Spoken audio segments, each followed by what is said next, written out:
Replying to another question, এটা সবাই খুব মনোযোগ দিয়ে শুনবেন। এটা আমি আরেকটু ভালো মতো বলতে চেয়েছিলাম, কিন্তু শুরু করে দিই, তারপর এটা নিয়ে আরও কথা বলবো।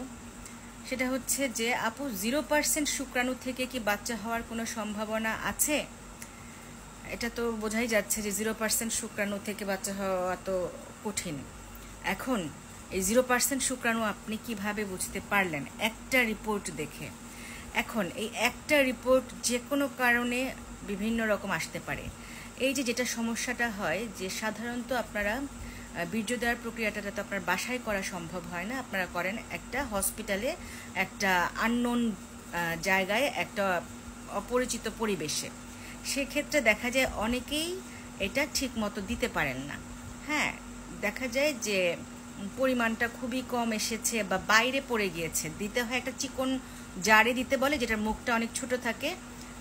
সো ওখানে দিতে গিয়ে অনেকটা পড়ে যায়, বা যখন কালেক্ট করার কথা ঠিকমতো কালেক্ট করতে না পারলে রিপোর্টটা এরকম আসতে পারে। আবার দেখা যায় যে যদি অনেকে বলে যে আমি একটু বাসা থেকে নিয়ে আসি, কাছেই বাসা, এই সেই বলে সে দেখা যায় যে এরকম বাসা থেকে নিয়ে আসতে গিয়ে টেম্পারেচারে নষ্ট হয়ে যেতে পারে, তখনও রিপোর্টটা এরকম ধরনের আসবে।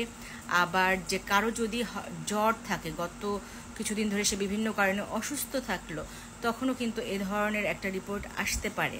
হ্যাঁ, যেটা তার প্রকৃত রিপোর্ট না, তার স্ট্রেস, অ্যাংজাইটি এবং ওই মুহূর্তের পারফরমেন্সটা খারাপ ছিল। সো একটা রিপোর্টের উপর আমরা ডিপেন্ড করি না। তো সেই হিসেবে হচ্ছে যে আমরা যেটা করি যে তাকে 2 মাস পরে কিছু মেডিসিন দিই, দিয়ে তার যদি স্ট্রেস থাকে সেটা একটা, যাতে স্ট্রেস, অ্যাংজাইটি এগুলো রিলিভ করতে পারে। তার যদি পারফরমেন্সের সমস্যা থাকে, সে থাকতে পারে না, সেক্ষেত্রে সেটার ব্যবস্থা করে দিলে, যে একটু মেলামেশা করতে পারলে নিয়মিত, তখন হচ্ছে যে সে তখন ঠিকমতো বীর্যটা দিতে পারে। সে যে চিকন জারে যদি দিতে না পারে, একটা ওয়াইড মাউথ জার, মানে একটা বড় জারে যদি এটা কালেক্ট করতে পারে, এবং হচ্ছে তার যদি থাইরয়েডের সমস্যা থাকে, তার ডায়াবেটিস থাকে, তার যদি যে কোনো ধরনের ডিজিজ থাকে, সেগুলো ট্রিট করে দিলে দেখা যায় যে এই রিপোর্টটা কিন্তু পরের বার গিয়ে ভালো আসে। তো কিন্তু কিছু কিছু মানুষ আছে যাদের বারবার এরকম রিপোর্ট একই আসতে থাকে, যে বারবারও একটাও নেই, তখন কিন্তু আমাদের দেখতে হয় হরমোন প্রোফাইলগুলো করে যে তার কি আসলে তৈরি হচ্ছে না, নাকি তৈরি হচ্ছে কোনো কারণে আসতে পারছে না। হ্যাঁ, সে যদি ব্লক থাকে তাহলে তো আসতে পারবে না, তাহলে এগুলো কোথায় কোথায় থাকবে? এগুলো থাকবে টেস্টিস বা অন্ডকোষের ভিতরে। তখন কিন্তু সুই দিয়ে সেটা কালেক্ট করে আইভিএফ করলেই বাচ্চা হওয়া সম্ভব। কিন্তু আমরা হরমোনগুলো করে বুঝতে পারি কিছু কিছু ক্ষেত্রে যেগুলো তৈরি হচ্ছে না, তখন কিন্তু ডোনার স্পার্ম ছাড়া উপায় থাকে না, যেটা আমাদের দেশে ডোনার স্পার্ম অ্যালাউড না। হ্যাঁ, তো সেটা দেখা যায় যে পাশের দেশে ডোনার অ্যালাউড, তো বেশিরভাগই এটা এই পদ্ধতিতে যেতে চায় না। ঠিক আছে, এখন কথা হচ্ছে যে আপনারা যে রিপোর্টগুলো পান, আমি একটু ছোট করে বলে দিই, আপনারা নিজের রিপোর্টটা নিজে পড়তেও পারেন না, বুঝতেও পারেন না। সুতরাং ছেলেদের বীর্যের রিপোর্টে কি কি লেখা থাকে? এক হচ্ছে লেখা থাকে, দেখবেন বেশিরভাগের, মানে এই যেটা আপনি বলেছেন 0% শুক্রাণু, এটা লেখা থাকে অ্যাজোস্পার্মিয়া, মানে তার বীর্যে এতটুকু একটা শুক্রাণুও নেই। এটা খুবই ডিফিকাল্ট সিচুয়েশন, এটার জন্য আমাদের বারবার করে পরীক্ষা করে দেখতে হয়, এবং হচ্ছে যে হরমোনগুলো করতে হয়, এবং ব্লক থাকলে তখন আমরা আইভিএফ এর চিন্তা করি, কারণ ব্লক ছোটানো একটু কঠিন প্রসিডিওর। হ্যাঁ, আচ্ছা গেল। আর কি কি থাকে? বেশিরভাগ ক্ষেত্রে এরকম তো খুবই কম থাকে যে একটাও নেই, এরকম কম থাকে আর কি। বেশিরভাগ আমরা কি পাই? শুক্রাণুগুলা এক হচ্ছে যে পরিমাণে কম থাকতে পারে, এক হচ্ছে কোয়ালিটিতে খারাপ থাকতে পারে, এক হচ্ছে ওটার চেহারা ছবি বা শেপ বা এগুলো খারাপ থাকতে পারে। তাহলে কি কি নামে থাকে এগুলো? অলিগোস্পার্মিয়া, যদি কাউন্ট কম থাকে এটাকে আমরা বলি অলিগো মানে কম, অলিগোস্পার্মিয়া। সাধারণত 15 মিলিয়ন পার ml এর কম হলে আমরা অলিগোস্পার্মিয়া বলি। ঠিক আছে, আচ্ছা এটাও কিন্তু কাউন্ট বাড়ানোরও ওয়ে আছে, আচ্ছা সেটা আমি পরে বলি, আগে কি কি ধরনের পাই। এছাড়া আমরা পাই অ্যাস্থেনোজোস্পার্মিয়া, যেটাতে মোটিলিটি কম থাকে, মানে নড়াচড়া কম থাকে। আপনারা দেখবেন বর্ডার লাইন মোটিলিটি, মানে নড়ে না, খুবই অল্প নড়াচড়া আছে, এটাকে বলে বর্ডার লাইন মোটিলিটি। বা আর নড়াচড়া করে না যেগুলো, এগুলো হচ্ছে অ্যাস্থেনোজোস্পার্মিয়া। সেই রিপোর্টটা যদি আপনি একটু কাছে থেকে পড়েন, তাহলে দেখবেন ওখানে লেখা আছে যে র্যাপিডলি মোটাইল, মানে জোরে জোরে দৌড়ায় বা নড়াচড়া করে কোন শুক্রাণুগুলো, সেগুলো বলে র্যাপিডলি মোটাইল। এছাড়া কি থাকে? নন মোটাইল বা ডেড, মানে এগুলো একেবারেই নড়ে না, জায়গায় বসে থাকে। তাহলে কি ওটা কোনো কাজ করতে পারবে না। সংখ্যা 100টা থাকলেও কোনো লাভ নেই, নড়ে না। তারপর কি থাকে, নন লিনিয়ার মোটিলিটি, মানে লাইন ধরে সোজাভাবে এগুলো আগায় না, এগুলো এদিক সেদিক আগায়। নন প্রোগ্রেসিভ মোটিলিটি, জায়গায় দাঁড়িয়ে দাঁড়িয়ে নড়তে থাকে কিন্তু আগায় না। নন প্রোগ্রেসিভ মানে প্রোগ্রেস করে না। তাহলে নড়াচড়ার মধ্যেও 4টা ভাগ আছে, ঠিক আছে। আচ্ছা, আরেকটা কি থাকে, টেরাটোজোস্পার্মিয়া, মানে যেটা চেহারা ছবি খারাপ, যেটা কোয়ালিটি খারাপ, ঠিক আছে।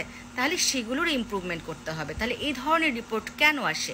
এক হচ্ছে আপনার লাইফস্টাইলের সমস্যা, হ্যাঁ, আপনি যা খাচ্ছেন, ভেজাল খাচ্ছেন, প্রোটিনযুক্ত খাবার খাচ্ছেন না, পানি খাচ্ছেন না।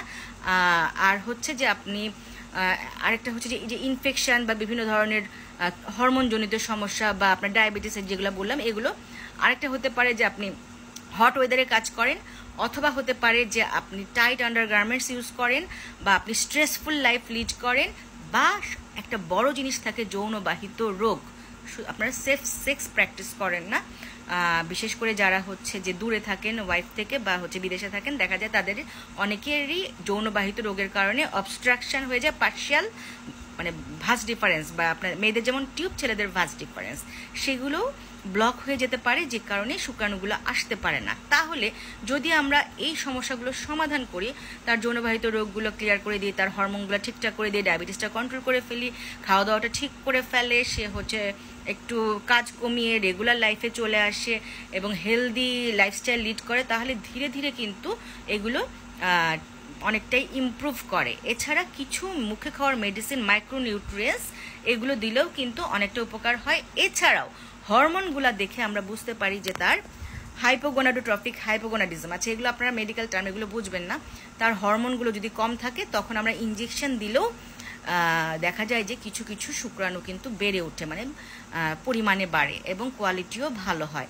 সুতরাং এগুলো সমাধান সম্ভব। তাছাড়া যদি আমি দেখি যে একটা অংশ খারাপ, একটা অংশ ভালো আছে, এখন খারাপ থেকে ভালোটাকে আমি আলাদা করতে পারি, সেটার জন্য কি আছে, Intra uterine insemination, IUI।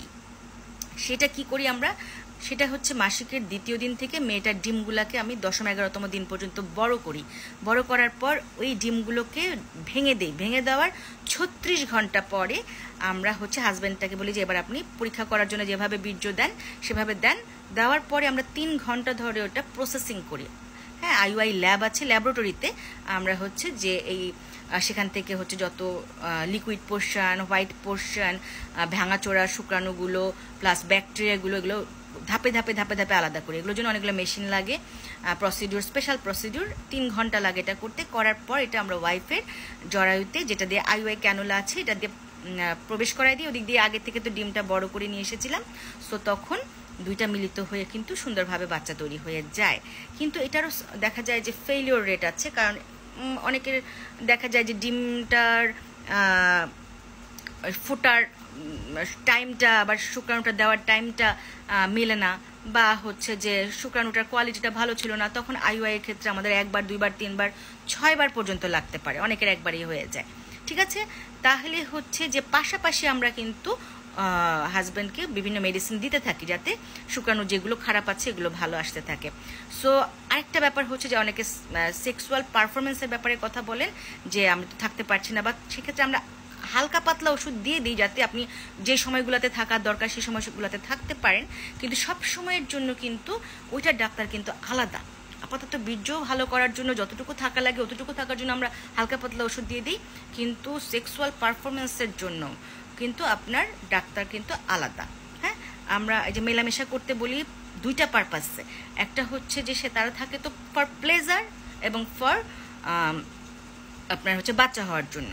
So বাচ্চা হওয়ার ব্যাপারটা আমরা ডিল করব, কিন্তু বাকিটা কিন্তু অন্য ডাক্তারকে ডিল করতে হবে। সো এগুলো নিয়ে আরও কথা বলবো। আপনারা কি জানতে চান আমাকে জানান। আমি আরও ছেলেদের বীর্যের ব্যাপারটা আপনারা নিজেরাই ডিল করছেন, জানেন এগুলো অনেক সামনে আসছে, আমরা এগুলো নিয়ে আরও কথা বলবো সামনে। আর হচ্ছে যে হ্যাঁ, 0% থাকলেও এটা ইমপ্রুভ করা সম্ভব, এটা একটা অ্যাবসোলুট টার্ম না, ঠিক আছে। এটা ইমপ্রুভ করে এটা থেকেও বাচ্চা হওয়ানো সম্ভব। IVF বা টেস্ট টিউব বেবি কিন্তু একটা অনেক প্রমিজিং ব্যাপার নাও এ ডেজ। আচ্ছা, সামনে আরও কথা বলবো। ভালো থাকেন, বাই।